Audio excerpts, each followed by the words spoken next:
जय एस्ट्रो पाठशाला में आपका स्वागत है। आज हम देखेंगे अष्टक वर्ग में कक्षा गोचर का फल। पहले हम समझेंगे कक्षा गोचर होता क्या है। कक्षा क्या है? कक्षा एक राशि के 8 टुकड़े को एक भाग को कक्षा कहते हैं। जैसा कि आप जानते हैं अष्टक वर्ग में 7 ग्रह होते हैं: शनि, गुरु, मंगल, सूर्य, शुक्र, बुध और चंद्र, और 8वां लगन होता है। तो एक राशि में 30 डिग्री होती है। यदि हम 30 को 8 से डिवाइड करेंगे तो एक कक्षा जो एक टुकड़ा बनेगा वो बनेगा 3 डिग्री 45 मिनट का। तो 3 डिग्री 45 मिनट, जैसा कि मैंने क्रम से लिखा है, कक्षा का क्रम भी यही रहता है। पहली कक्षा हमारी शनि की होगी। कक्षा गोचर फल में ये शनि का प्रस्तारक वर्ग लगाया हुआ है मैंने। पहली कक्षा शनि की होगी, चाहे वो शनि का प्रस्तारक हो, चाहे वो सूर्य का प्रस्तारक हो, चाहे वो मंगल का प्रस्तारक हो, किसी का भी प्रस्तारक हो, उसमें कक्षा पहली शनि की ही आएगी। ये फिक्स है। पहली कक्षा शनि की, यानी 0 डिग्री से लेकर 3 डिग्री 45 मिनट तक कोई भी ग्रह यदि इस राशि में आएगा तो शनि के फल देगा। अच्छे या बुरे ये कुंडली के ऊपर डिपेंड करता है। जैसे यहां पर एक शुभ बिंदु है, शनि ने खुद दिया हुआ है, तो फल अच्छा होगा मेष राशि में। इसी प्रकार जैसे ही राशि आगे जाएगी, 3 डिग्री 45 मिनट से आगे जाएगी, वो दूसरी कक्षा में चली जाएगी। दूसरी कक्षा का मेरा कहने का मतलब है यहां गुरु के अधिकार में कक्षा हो जाएगी। तो इसका डिग्री रहेगी 3 डिग्री 45 मिनट से लेकर 7 डिग्री 30 मिनट तक। जैसे ही ये कक्षा पार होगी, अगली कक्षा मंगल ग्रह की शुरू हो जाएगी। मंगल ग्रह की कक्षा शुरू होगी 7 डिग्री 30 मिनट से लेकर 11 डिग्री 15 मिनट तक। मंगल ग्रह की कक्षा पूरी होने के बाद अगली कक्षा शुरू होगी सूर्य ग्रह की। यह शुरू होगी 11 डिग्री 15 मिनट से 15 डिग्री तक। और उसके बाद 5वीं कक्षा होगी शुक्र ग्रह की। वो 15 डिग्री से लेकर 18 डिग्री 45 मिनट तक चलेगी। शुक्र की कक्षा समाप्त होने के बाद अगली कक्षा होगी बुध ग्रह की। वो 18 डिग्री 45 मिनट से लेकर 22 डिग्री 30 मिनट तक रहेगी। 7वीं कक्षा चंद्र की होगी, जो कि 22 डिग्री 30 मिनट से शुरू होकर 26 डिग्री 15 मिनट पर पूरी होगी। और आखिरी कक्षा लगन की होगी। ये 26 डिग्री 15 मिनट से शुरू होगी और 30 डिग्री तक रहेगी। यहाँ कक्षा गोचर फल का कहने का मतलब ये है कि इस प्रकार फल देगा। शनि अपना फल 3 डिग्री 45 मिनट तक देगा अपनी कक्षा में।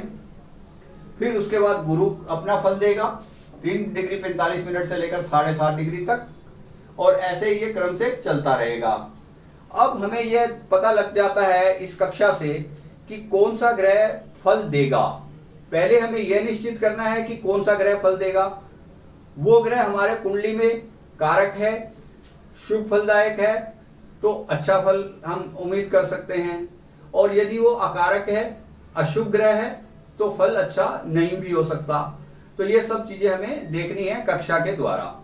अब हमें इतना पता लग गया कि ये कक्षा इतना फल देगी, शनि की कक्षा इतनी डिग्री तक देगी, मंगल की कक्षा इतनी डिग्री तक देगी, गुरु की कक्षा इतनी डिग्री तक देगी, सूर्य की कक्षा इतनी डिग्री तक देगी। तो फल का समय निश्चित कैसे करें, अच्छा या बुरा, वो बात की बात है कि फल कैसा होगा, फल कड़वा होगा या मीठा होगा, वो अलग बात है। उसका एक समय परिधि हमें मिल जाती है शनि से। शनि 0 डिग्री से 3 डिग्री 45 मिनट तक अक्सर 112 दिन चलता है। 112 दिन तक वो अपना प्रभाव रखेगा फल देने में, अच्छा, बुरा या सामान्य फल। उसके बाद गुरु ग्रह है, वो 45 दिन का समय रखता है फल देने का। कि हमें बिल्कुल अगर समय की अवधि निकालनी हो तो अब हम देखेंगे कि गुरु ग्रह की अवधि 45 दिन की है, और मंगल ग्रह वो फल 7 दिन में ही दे देता है। अच्छा या बुरा जो भी फल देना है उसने, हमें डिग्री से पता लग जाएगा कि अब मंगल ग्रह की कक्षा चल रही है। यदि इससे बुरा फल मिलना है तो बच के रहे, और अच्छा फल मिलना है तो ज्यादा से ज्यादा ले लिया जाए। उसके बाद अगला आता है सूर्य। सूर्य अपना काम 4 दिन में ही कर देता है। क्योंकि एक राशि में 1 डिग्री चलता है, उसको 3.25 डिग्री चलना है, करीब करीब 4 दिन में वो अपना काम कर देता है, अच्छा या बुरा जो भी फल मिलना है। शुक्र ग्रह यह कार्य 2 दिन में कर देता है। शुक्र एक राशि में ज्यादा से ज्यादा 2-2.25 दिन रहता है, एक कक्षा में, सॉरी माफ करना, एक कक्षा में 2 से 2.25 दिन रहता है। इसी प्रकार बुध ग्रह 22 घंटे रहता है, अर्थात 1 दिन, और चंद्र ग्रह तो खाली 7 ही घंटे हैं, 6 से 7 घंटे रहता है, तो उसमें उसने जो भी फल देना है वो उस टाइम में दे सकता है। और लगन खाली 15 मिनट का समय देता है, क्योंकि लगन 2 घंटे का टोटल ही है, 8वां हिस्सा उसका 15 मिनट बने। तो हमें अब यह बहुत आसान हो गया कक्षा गोचर के फल से फल का समय निकालना। ये फल का समय है, हम बड़े आराम से कैलकुलेट कर सकते हैं। वो फल अच्छा होगा तो किस प्रकार होगा, बुरा होगा तो किस प्रकार होगा, ये हमारी दशा और अंतरदशा के ऊपर डिपेंड करता है, और बाकी ग्रहों के गोचर पर भी डिपेंड करता है। अब मित्रों अगली बात करते हैं कि जो फल हमें मिल रहा है, जैसे शनि इस कक्षा से गुजर रहा है, शनि ने यहाँ अपनी कक्षा में 1 बिंदु दिया तो शनि का फल शुभ हो गया। इसी प्रकार यदि और भी किसी ग्रह ने यहाँ बिंदु दिए हों और वो पंचदा मैत्री में इसका मित्र हो तो फल ज्यादा शुभदायक हो जाएगा। अगर वह ग्रह शत्रु होगा तो फल थोड़ा अशुभ भी हो सकता है, फल थोड़ा कम भी हो सकता है और नेगेटिव भी हो सकता है। तो हमें पंचदा मैत्री का विशेष ध्यान रखना है। पंचदा मैत्री आप अच्छे से जानते हैं, उसको इसके ऊपर कुंडली पे लगा के देख सकते हैं। उसके बाद मित्रों ये भी हो सकता है कि जैसे शनि का गोचर हम देख रहे हैं, शनि मकर राशि और कुंभ राशि का स्वामी भी है और 7वीं राशि में उच्च का भी होता है। अगर शनि इन राशियों में से गुजर रहा है और वे राशियां कारक हैं कुंडली के लिए, तो ये फल सोने पे सुहागा हो गया।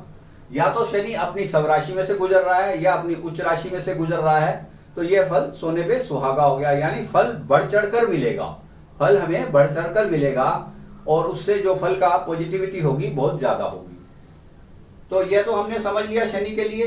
अब शनि का नेगेटिव क्या है? मान लो कुंडली में शनि उच्च का है, कुंडली में शनि उच्च का है, लेकिन गोचर में शनि इस समय नीच राशि में चल रहा है, तो यह समय जातक के लिए अगर उसने शुभ बिंदु भी नहीं दिए मेष राशि में तो थोड़ा चिंताजनक हो जाता है। इसका समय निकालना थोड़ा जातक को मुश्किल रहेगा।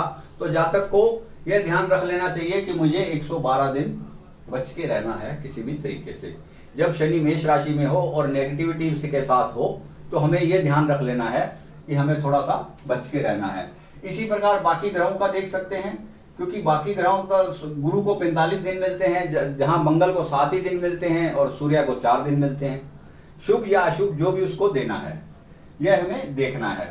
इस प्रकार हमें यह भी देखना है कि जैसे इसी कुंडली में हम देख लेते हैं गुरु मंगल का सम है क्योंकि दूर है और सूर्य का अति मित्र है। गुरु मंगल का सम है और सूर्य का अति मित्र है। यदि हम मीन राशि में देखते हैं तो मीन राशि में 5 शुभ बिंदु मिले हैं जातक को, जिसमें मंगल ने भी शुभ बिंदु दिया है, सूर्य ने भी शुभ बिंदु दिया है, बुध ने भी शुभ बिंदु दिया है, चंद्र ने भी शुभ बिंदु दिया है और लगन ने भी शुभ बिंदु दिया है। तो हम यह भी समझ सकते हैं कि जब भी बृहस्पति अपना फल देगा मीन राशि में, सूर्य उसको सपोर्ट करेगा, क्योंकि सूर्य उसका अधिमित्र है, वो फल बहुत अच्छा होगा। तो ऐसी स्थिति कब हो सकती है कि बृहस्पति गोचर में हो, मीन राशि के गोचर में हो और वो शनि के साथ अंतरदशा में हो। 2 कंडीशन हो सकती हैं, या तो शनि में गुरु की अंतरदशा चल रही हो या गुरु में शनि की अंतरदशा चल रही हो। दोनों स्थितियों में ही गुरु फल अच्छा देगा। उसके पीछे कारण क्या हुआ? क्योंकि गुरु इस कुंडली में सूर्य का अधिमित्र है। जब जब मीन राशि में से बृहस्पति गुजरेगा गोचर का तो उसको ज्यादा शुभ फल मिलेगा, 11 डिग्री 15 मिनट से लेकर 15 डिग्री तक। और मंगल ग्रह सम फल देगा, बहुत अच्छा फल नहीं देगा, जो कि 7.5 डिग्री से 11.25 डिग्री तक निकलेगा, तो उस समय अच्छा फल देगा। तो हम यह भी देख सकते हैं कक्षा गोचर का फल, दशा अंतरदशा के अंदर भी कक्षा गोचर का फल देख सकते हैं कि किस प्रकार और किस समय मेन इसमें प्रकार फल तो मिलना है, किस समय मिलना है, एक तरीके से समय अवधि भी निश्चित हो जाती है। तो समय अवधि में एक आध दिन ऊपर नीचे हो सकता है कि हमारी कैलकुलेशन में कुछ कमी हो, बर्थ टाइम में कुछ कमी हो, इससे ज़्यादा दिक्कत नहीं होती। तो आज हमने समझा अष्टक वर्ग में शनि का गोचर का फल किस प्रकार हमें प्रभावित करता है। और अभी हम इसको आगे और समझते हैं कि यदि जातक की गुरु में शनि की दशा या शनि में गुरु की दशा हो तो और कुछ बिंदुओं को हम कैसे ध्यान में रखेंगे उसको भी समझते हैं।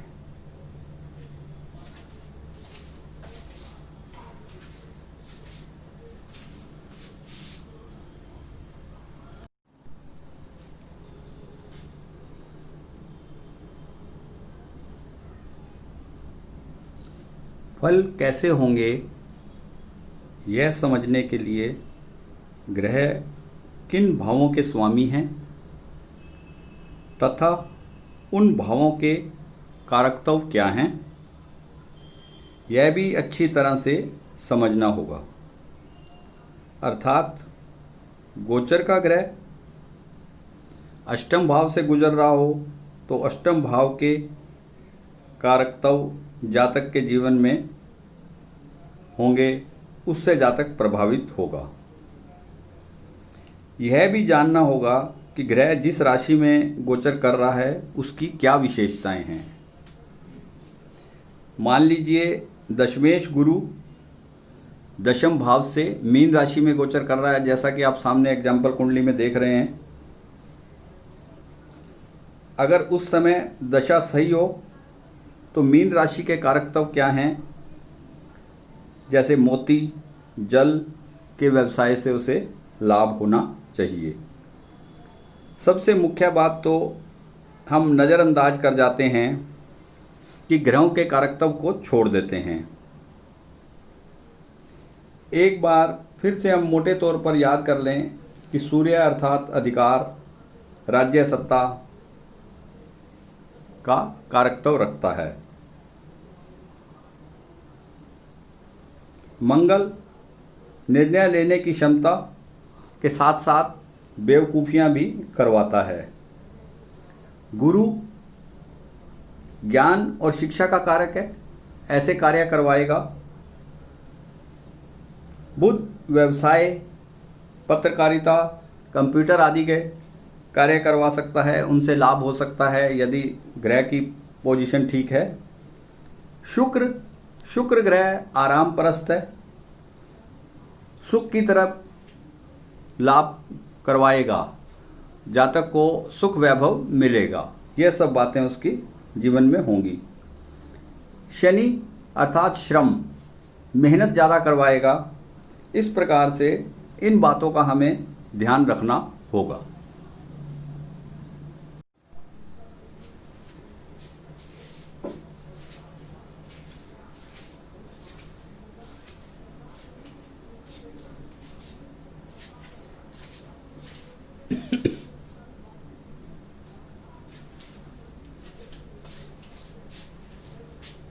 हम बात कर रहे हैं अष्टक वर्ग में कक्षा गोचर के फल की। तो अभी हमने बात की थी कि ग्रह की अंतरदशा भी देख सकते हैं और गोचर में और क्या देख सकते हैं। यदि कक्षा के अंदर बिंदु ना हो, जैसे यहाँ से जो ग्रह निकलेगा उसके यदि शुभ बिंदु ना हो तो फल अशुभ मिलेगा, बिंदु हो तो फल शुभ मिलेगा। यह भी हमें ध्यान रख लेना चाहिए कि जिस कक्षा में कोई बिंदु नहीं है, यदि वहां से शनि ग्रह गुजरता है तो हमें दुर्घटना दे सकता है, नुकसान दे सकता है, मेहनत ज़्यादा करवा सकता है। इस प्रकार के कक्षा गोचर के फल हमें मिल सकते हैं। यदि बृहस्पति ऐसी कक्षा से गुजरता है जहां बिंदु नहीं है, जैसे यहाँ बिंदु नहीं है, यहाँ बिंदु नहीं है, यहाँ बिंदु नहीं है, यहाँ बिंदु नहीं है, यहाँ बिंदु नहीं है, यहाँ बिंदु नहीं है, तो बृहस्पति क्या करेगा, खर्चों को बढ़ा देगा, मानसिक अशांति कर देगा, इस प्रकार की परेशानियां क्रिएट कर देगा। और बुध ग्रह क्या करेगा, यदि कक्षा में बिंदु नहीं है और बुध ग्रह गोचर कक्षा से निकल रहा है तो स्नायु के रोग दे सकता है, त्वचा के रोग दे सकता है, इस प्रकार के रोग भी दे सकता है। हाँ, शनि ग्रह पुश्तैनी जायदाद का फैसला भी करवाता है। शनि का जो प्लस पॉइंट है यह भी हमें ध्यान में रखना चाहिए कि जब शनि ग्रह गुजर रहा होता है किसी कक्षा में से, तो उस समय बंटवारा भी हो जाता है पुरानी प्रॉपर्टियों का। इस चीज का शनि ग्रह यदि पॉजिटिव है हमारी कुंडली में तो हमें उसका लाभ भी देता है। तो आज हमने बात की कक्षा गोचर के फल की। इसमें हमने समझने की कोशिश की कि कौन सी कक्षा से ग्रह गुजरेगा तो कितना फल देगा। यदि वह अपना पंचदा मैत्री में मित्र है तो ज़्यादा अच्छा फल देगा, शत्रु है तो बुरा फल देगा, अधिशत्रु है तो बहुत नुकसान करेगा। इस तरह की सब चीज़ें हमें लगाकर देखनी है। यह खाली एक कुंडली लगाने से नहीं हो जाएगा कि हमें समझ में आ जाएगा, हमें इसके लिए काफ़ी प्रयास करना होगा, जिससे कि हम तुरंत समझ जाएं कि प्रस्तारक वर्ग के जो ये बिंदु हैं कहाँ पर शुभ हैं, कितने शुभ हैं, कैसे हमने इनको लिया है, कितनी डिग्री में ये फल देगा। इन सब चीज़ों का हमें ध्यान रखना होगा। ये सब चीज़ें प्रैक्टिस से होंगी। और आप कमेंट सेक्शन में अपने सुझाव भी दे सकते हो, और कोई आपका प्रश्न है इसमें जो कमी रह गई हो उसके बारे में भी बता सकते हो। यह वीडियो यदि आपको अच्छा लगा हो तो इसे आप लाइक कीजिए, शेयर कीजिए और मेरे चैनल को भी सब्सक्राइब कीजिए, जिससे कि मेरा आने वाला वीडियो आपको सीधा मिलता रहे।